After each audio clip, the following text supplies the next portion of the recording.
Evening, one and all. Hopefully you can hear me now. This is part 2 of Tuesday's weekly Seeds of Wisdom Live with me, David Daniels, aka The Shy Man. If you jumped on board about a couple of minutes ago, I was trying a new technology which ultimately didn't work. So again, with the old familiar, tried and trusted formula of what we know. So, could I have been more prepared beforehand? Yes, in a sense I could. But part of what I want to do, I want to try and show people, I kind of want people to say to themselves, if they've got any thought or any inkling to do what I'm doing, just to see that it is achievable. If I have everything glossy and slick and all runs on time, for some of you that will actually put you off because you think you'll never be able to do what I do. So I gave it a go. It didn't work. We'll go back. We'll do some fine tuning. It may not work, but it's real. And hopefully that will in some way inspire you guys to see what I'm doing. I just take action and get better as I go along. Let's do some shout outs. You see, when my wife is on here, I never know if she's actually watching or she's hit the button by accident or she's hitting in her sleep. So Lucy, if you're here and you're watching, I appreciate it. I love you. Natasha, hey, thanks for sharing the video. Kevin, how you doing, sir? How's choir going? I'm taking a short break from choir, but I've got every intention of coming back. I miss you guys. I miss the community, and just praying for you guys that the ministry just continues to grow, and I hope as well as you with work and family as well. So if you don't know who I am, like I said, my name's David Daniels. I go by the name of The Shy Man on social media. The reason I do that is a bit of fun, but there is a serious side to the name The Shy Man. It reflects my life, my struggles, my challenges I had growing up, and a lot of my adult life struggling with shyness literally crippled me. That uncertainty I knew of being known who I am. People feel like people were judging me and I didn't know myself. I didn't have a voice. I didn't know who I was. I didn't love myself.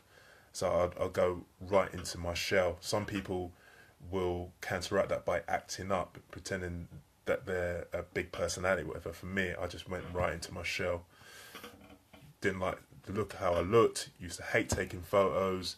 Couldn't look at people in your, couldn't look people in the eye because I felt like they were looking right through me. And for a number of reasons, I've overcome that shyness now, and my crazy idea that I had last July was to start doing public speaking as the number one first feared thing in the world after death. And from that journey, going from complete shyness to public speaking, you guys get a little bit of the bit in the middle and beyond that. So that's why I call myself The Shy Man. It's a bit of fun as well. When I was not knowing who I was, I used to take myself too seriously and what have you. So I'm having a bit of fun with it now. So that's where The Shy Man comes from. I do Seeds of Wisdom, Facebook Live. It's part of my faith. I believe in God, in Jesus. And Seeds of Wisdom is just me throwing out just seeds of wisdom, hopefully. And some of you will totally ignore it, won't resonate with you. That's absolutely fine. Hopefully some of you will take that seed and just give you that idea, and you pour water in it, and hopefully it will bloom. The actual name Seeds of Wisdom comes from the Bible. There's a story in the Bible about a sower. He throws out seeds. Some of it gets choked up in thorns. Sometimes it ends up on rocky ground. But thanks, John T. John T says, "Sun's out, guns out. Good evening, mate." Mate, this is not intentional. When I speak, I just get hot. So it's not intentional at all. I've got to do more work in that area, hitting the gym. It's catching up with me now, John T. Age is catching up with me. But it's all good. It's all good. So, yeah, that's where I am. So let's do some more shout outs. Alan, how you doing? Hope all is well with you and the family. John T. Yeah, Kelly says, hope you're feeling better, mate. Hope the flu's gone away. We're looking forward to seeing you at church this Sunday. John T's an amazing musician. Check him out, guys. Check him out. Karim, my buddy. One of the few people who's got a bigger smile than me. Yeah, I've got love for Karim. Hope you're well, Karim. Natasha's on here again. Just joined again. Okay, so We're going 15, 20 minutes. I don't want to take up too much of your time. I used to do this for an hour, half an hour, but I believe I can have just as much impact in 15 minutes. And I really value your time. I value my time. And the most important thing I want to come out of this, two things, is hopefully you like the message. But one, it resonates with you. If it doesn't resonate with you, hopefully you can share this with someone that you feel will resonate with. And two, we're going to have some homework. And before you're grown, I believe it's important to have homework because I don't just want you two guys to watch this and just think, oh, that was nice, and just continue watching. I want you guys to take something away from this. So at the end, we're going to have some homework. I call it Shyman Takeaway. What you can take away from this message. One thing that I want you to implement immediately. Not wait till tomorrow, not wait till next week, and then life takes over. One thing that you can take immediately from this message. So what's my message? Is winners lose. What do I mean by yes, Kelly, it's homework, but it's going to do you good. It's stuff you're actually going to apply, you can apply in your life. So yeah, winners lose. What do I mean by winners lose? So people, John T, that's absolutely fine, man. Yeah, let me know. But can you hit me up with a private message about your work situation, and I will pray for that on prayer time on Sunday. No, I'm not marking it. I'm not marking this homework. It's for you to mark. But if you want me to mark it, I can. But there will be no red pens involved. I promise you that. Yeah, what winners lose. What do I mean by that? It's all about my perception, and maybe some of you can resonate with this, about people you see maybe in the public eye or people that you know who seem to always be winning. Always, you might call them jammy, lucky. They always just seem to be doing well all the time. While you're struggling, or maybe while you're losing, they just seem to. But everything they touch turns to gold. They have the Midas touch, and you think they can do no wrong. You think their lives are perfect. They wake up, the sun is always shining, everything's beautiful. The kids always behave themselves. Everything's it just everything is just gravy for them. Everything is fantastic for them all of the time. And this message has been inspired by, if you don't know, there's a guy, a motivational speaker, professional motivational speaker called Eric Thomas from America. I came to know about Eric Thomas last year, and I really felt drawn to him and the way he puts his message across. I was listening to his podcast, and he said, during the podcast, he said, winners win and losers lose. And I have to say, I don't totally agree with that. Not in a bad way. It's just I try and look at things a different way. And he's right in one sense, but in another sense, I think winners lose and losers can win. So what do I mean by that? Well, winners, everyone in life, you don't go through your life being unbeaten. I compare it to a boxer. You have a boxer who in the professional arena, someone like Joe Kazagi, someone like Floyd Mayweather, in the professional arena, they were never beaten. They were unbeaten. But I'm sure in their amateur days, they got beaten at boxing. And even if they had their own boxing career that was unbeaten, there'll be another area of their life where they suffered failure, they suffered a loss. We're all human, we're not robots. There'll be areas of everybody's life where they have lost, where they've had failure. Oh, I'm feeling under pressure now. Anik's on it. If you don't know Anik, if you want to know about public speaking, Anik runs a speaking company called Pony Express. Check her out. Check out the website. Check out what she's doing. I've spoken to Anik here and there. She's supporting what I've been doing, but she's a professional. So now I've got her on there. I feel like I'm being analysed, but that's good. I just go with the flow, as I've always done since last July. Got Jody on here. Hey Jody, how you doing? Hope you're well. Now Anik, am I going to remember where I left off? I'm not. I'm always doing this. I'm always losing my train of thought. We can rewind. We can go back. So yeah, I'm there. I'm back. So we all lose. We all suffer defeat. We all suffer failure at some point in our lives, including winners, including those that are at the top of their game. They would have lost at some point in their life. So firstly, I want you might not realise that, but I want you to acknowledge that it's true. I'll give you an example. There's a runner called Mo Farah. Some of you may know of him. I relate a lot of my stuff to sports because I love sports. I'm a keen follower of sports, and there's a lot you can learn from sports. There's a lot that you can learn from most aspects of life if your mind is switched on, if your mind is tuned in. So Mo Farah is a double Olympian. He's won many world championships. He is a winner right now. He's the top of his game in the 5,000 and 10,000 meters. Because I'm a fan of follower of sports. Hey Beth, how you doing? I remember Mo Farah when he was coming 4th and 5th in races. I could see the potential in him, but there was just something missing. He was always losing. He was always failing. He was always falling short of getting that gold medal, of getting the silver, of even getting the bronze. Maybe in the European Championships, my memory fails me, he may have won something. But on the world, global level, for someone like him, where he wants to be at the top, he was failing. He was losing. Some people would have said he was a loser. Now, my title of my message is slightly misleading because I said winners lose. But I don't believe winners lose. I believe winners learn. So what may seem a loss, so if it's a football team, if my team Liverpool play Arsenal and Arsenal win 1-0, on the face of it, it's a loss. But true winners will take that and say, what can we learn from that? What we can improve? What can we take on to the next game? And I believe Mo Farah did this. At some point, he must have analysed it. He must have known he had the potential. He must have been dissatisfied with losing all the time. And thought, what can I do to learn from that and to ultimately win? So what he did, he made a sacrifice. He lived in England. He's Somalian born, but he's English. So he moved over here at a young age. He's English. He moved to America. He left his family over here. He's got kids. And he went to America and he went to work with one of the top coaches, athletics coaches in the world, a guy called Alberto Salazar.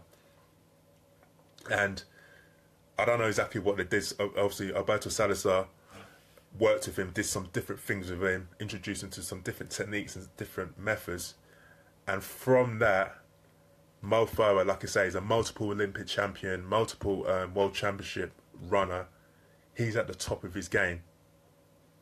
He's always been a winner. Maybe to me and you, maybe to the press, maybe in the public eye, when he was coming 4th and 5th, he was a winner. But he's always been a winner. But at that time when he was losing on the face of it, he was learning. So winners, yes, they lose, but more important than that, they learn. They learn from their losses. They learn from their defeats. Some of you may have learned more from your bad times than from your good times. And you might think this, I'm crazy in saying this. If life was always perfect, if life was always wonderful, if you had all the money you needed, if you had everything you had, if you actually think about it, it'd probably be a little bit boring. It's like the person it's like your children. I know for me, I don't want to spoil my children because I want them to have the best of everything, but I don't just want it handed to them on a plate. Because then they'll expect anything, then they won't appreciate things. So sometimes when you struggle for stuff, that's why when I do this stuff and I get your hearts and I get your likes and I get people like Anik edifying me and praising me, it means so much to me, because this is a man who wouldn't have said boo to a ghost when he was younger. He was so fearful of speaking to people. So because I've been through that struggle, all this means more to me, maybe than some other people. And I don't do this for money or anything like that. This is what I call my hobby, because it's given me a voice in the most public way. It's quite, what do you call it, ironic that I've found more of myself, or can be more of myself doing what I'm doing here on the most public. All my status, all my stuff is set to public. I'm not hiding away. I found my voice when, for the majority of my life, I felt I had no voice. I didn't see what value I had on this earth. So it means, because I've been through that struggle, because I was a loser in some aspects, being bullied at school, people see me as a loser, and now I see myself as a winner. All that was learning. And what my message, my story is, a short story I'm sharing, hopefully can resonate in some areas in your life. So some of you are looking at yourself and you're calling yourself losers, or you're thinking everyone is winning. No, not everyone is winning. Those winners are losing, but they're learning. So what are you learning? You may have been given a raw deal in life. You may have been born into the worst circumstances. Some of you may have gone through the care home system. Some of you may have been abused. And I'm not taking that lightly. And the point of this message is not to go into that in detail. What I'm saying is what I'm trying to say to you is, what can you take? What can you take from what your life is, and what can you learn from that in order to be a winner? Yeah, I grew up with no dad, but yeah, I'm a successful father, but I want to get better. Now, if I've moped around, and I've done it, I say, oh, why me? Why have I got no dad? Blah, blah, blah, this. Life is unfair. Yeah, life is unfair. I'm a Christian, you know what I mean? I'm a Christian, I'm a follower of Jesus. And I know as a Christian that life is unfair. I read some things in the Bible and think, why did this happen? Why did this person get blessed and this person didn't get blessed?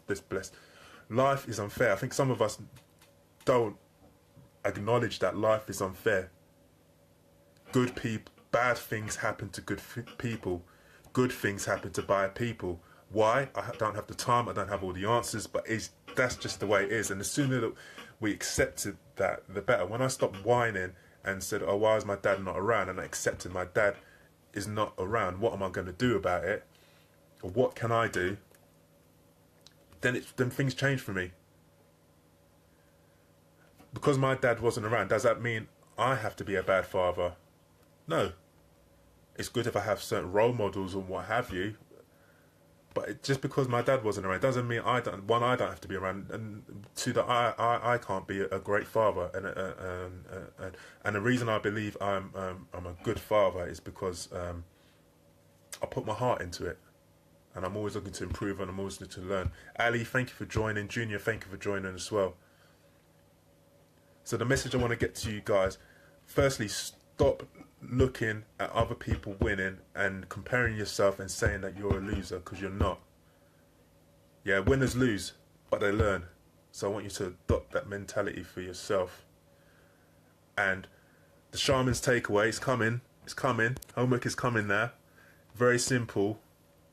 And it depends where you are. I can't guess where you all are in your lives. Natasha says, these things have to happen, otherwise we wouldn't grow.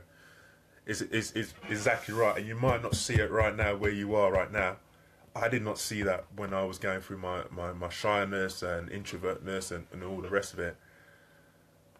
But now the picture's starting to appear. And one of the goals that I've got, and I appreciate your prayers on this, is that all the stuff I've been doing public speaking has been on social media. My first public speaking, proper, more traditional public speaking, I wanted to be at my old secondary school, the school where I got bullied, the school where I was very unsure of myself. I want to go back and inspire those kids for them to see and hear from someone who's been to that school, who sat where they sat, who struggled in that school where some of them are struggling, and to know that there is light at the other end of the tunnel. So that's what I'm praying and hoping for, that will come to pass this year. Slight digression. The shaman's takeaway, the shaman's homework, the action point I want you to take, because I need you guys to be taking action from what my job is done. If you guys take action, it doesn't mean you need to tell me what you've taken. Is to identify where you see yourself right now. Are you seeing yourself as a loser, or are you seeing yourself as a winner?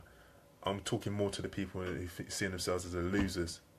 If you're saying as losing, if you're failing in life continuously, I want you to stop thinking that way and think about what you have learned or what can you learn from all the struggles you've been through.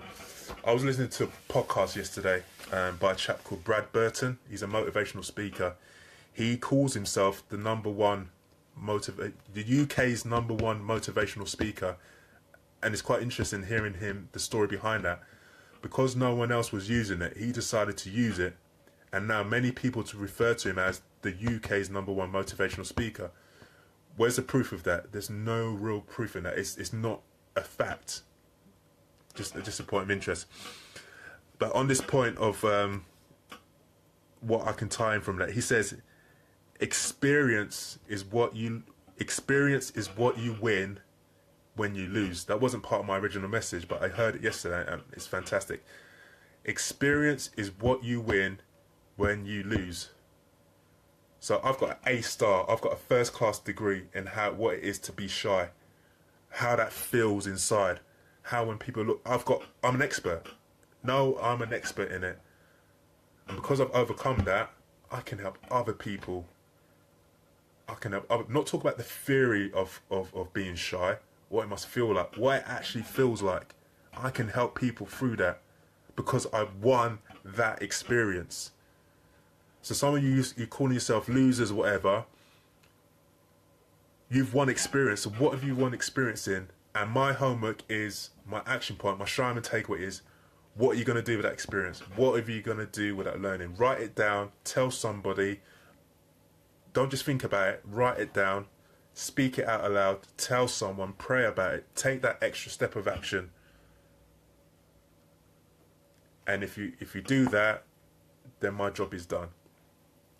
Sign up point, I might slightly overrun, yeah, we're still good. 20 minutes, I'm going to love you and leave you. Natasha, I already said your comment. Thank you guys all so much for joining. It does mean the world to me, I've said that earlier. If you want to reach out to me in any way, please do. God willing, I will be back on Sunday with prayer time. Prayer time is me praying on Facebook Live for you, for your situation. John T, if you're still here, you're probably gone, but yeah, please send me that request. Thank you for the love hearts and the likes. Thank you, Kelly, for your positive comments. I never stay complacent with what I'm doing. It's always an honour and privilege to try and connect people together. And we're hoping, for those of you who know about prayer time, we're hoping to have a guest on here. That same technology that wasn't working, I'm gonna have a little word of it, see if we can get up and running, be persistent. I may have lost at that today, but I'm gonna win. I'm gonna win at that. And we're hoping to have a special guest on prayer time on Sunday night. So if that's of interest to you, if you don't know what it's about, or if you're interested, or you know anyone else who wants prayer, then join me on Sunday night for prayer time. Otherwise, God willing, I'll be here next week. And for those of you here, you get a sneak preview. My message next week is losers win. Some of you might be thinking, isn't that the same message as winners lose? No, it's like two sides of a coin. You've got heads and tails rather. Same coin, different sides, different perception. So we've covered winners lose. Next week is going to be losers win. And I'm going to end with a Shireman smile, which is just me taking the mickey out myself, being a bit cheesy, being a bit silly, because for far too long I've been taking myself too seriously. So that's my little fun. So I'm going to love you and leave you. Shireman smile. Share this with someone who's going to resonate with this message and tell them why they're going to resonate with the message. Love you all. God bless. Take care.